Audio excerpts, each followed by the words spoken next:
लोक जनशक्ति पार्टी रामविलास में टूट हुई है और ऐसे में बता दें कि कई नेता तो उनके साथ छोड़कर अब बगावत कर लिए हैं। पहले ही देखा कि अरुण कुमार ने इस्तीफा दिया, उसके बाद अब जो है पूर्व मंत्री रेणु कुशवाहा वो भी इस्तीफा दे दिए हैं। रेणु जी हमारे साथ हैं। मैडम, इस्तीफा देने की वजह क्या हुई? 2 दिन पहले आपने चिराग पासवान से मुलाकात की, जब उनके हम इंटरव्यू कर रहे थे। इस्तीफा देने की एक ही वजह हुई कि कहीं भी कोई भी काम करता है, घर में हो, कहीं किसी सेवा में हो, सरकारी में हो, तो काम तन मन धन से कार्यकर्ता सब लोग जानते हैं कि राजनीतिक कार्यकर्ता को कोई वेतन नहीं देता, कोई पैसा नहीं देता, अपने घर से तन मन धन समय लगा करके वो काम करता है। और आपको जो सीट मिला तो सीट मिला और आपके पार्टी में क्या कोई योग नहीं लोग था जो आपने बाहर से बुला करके टिकट दिया? तो इस सब से हम लोग आहत हैं। आगे कार्यकर्ताओं का हक मारा ना जाए आगे भी, इसलिए हमने इस्तीफा कर दिया। जो वो कह रहे हैं कि जिस तरीके से अशोक चौधरी की बेटी को टिकट मिला समस्तीपुर से, कह रहे हैं कि आजकल के युवाओं को शिक्षित उम्मीदवार चाहिए है। अरे उनके पार्टी में नहीं, देखिए अजय कुशवाहा पढ़े लिखे हैं, इनके पार्टी में है। आपके पार्टी में कभी है क्या? आप बताइए ना। और कमी थी तो क्यों रखे थे इतना दिन से? आप कहते हैं जब आपके युवा को दे रहे हैं, अरे जो आपको पैदा किया वो बाप को मार दीजिएगा, जो आपको बना दिया है। ठीक है, आपको युवा देना है तो हमारा पार्टी में संजय पासवान था, हमारे पार्टी में अजय कुशवाहा है, ढेरी लोग युवा है। ये बात नहीं है कि युवा नहीं है, पढ़े लिखे युवा है, तो आप उनकी उपेक्षा क्यों?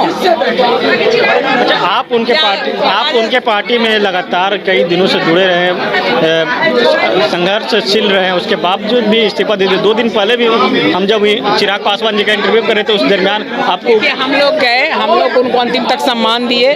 जब उन्होंने हम लोगों को इस काबिल नहीं समझा, जब वो हमको काबिल नहीं समझे तो पार्टी से इस्तीफा दे दिए। उनके पार्टी में वैसे ही लोग काबिल हैं। आखिर आपका डिमांड क्या है? हमारा डिमांड कुछ, हमारे डिमांड है कि अपने पार्टी के कार्यकर्ताओं को सम्मान पहले, जो आपके लिए रात दिन पसीना बहाए, उसके बाद दूसरा होना चाहिए। एक ही सीट समस्तीपुर वाले सीट ने दूसरे को दे दिया, बाकी खगड़िया किसको दे दिया? खगड़िया भागलपुर से क्या हमसे बेसी योग्य है? बिहार सरकार में मंत्री ने तूती बोलती थी हमारे, इतना हमको नीतीश जी मानते थे। वहाँ जब हम MP थे तो अटल जी अडवाणी जी मेरी प्रशंसा करते थे, वो तत्कालीन प्रधानमंत्री जी, गृह मंत्री जी। और आप क्या योग्यता आप उसमें देखे जो हम में नहीं थी? और हम में नहीं थी तो कोई बात नहीं थी। खगड़िया लोकसभा का क्या कोई माइके लाल में वो योग्यता नहीं थी जो राजेश वर्मा में थी? आप सर्च करवाते, और नहीं थी तो आप कह देते कि रेणु जी, जब हम टिकट मांगे तो कह देते रेणु जी खगड़िया लोकसभा की औरत रत्न गर्भा नहीं है, रत्न पैदा नहीं करती है, इसलिए हमको भागलपुर से ला के देना पड़ा। वीर विहीन है खगड़िया लोकसभा क्षेत्र, हमें कोई दिक्कत नहीं होती। अब उनका विजन का क्या होगा बिहार फर्स्ट? बिहार मैं नहीं जानती, मैं इस्तीफा दे दिया। और भविष्य में हमारे जो युवा कार्यकर्ता है विधानसभा में उसका टिकट ना कटे, इसलिए हमने इस्तीफा दे दिया।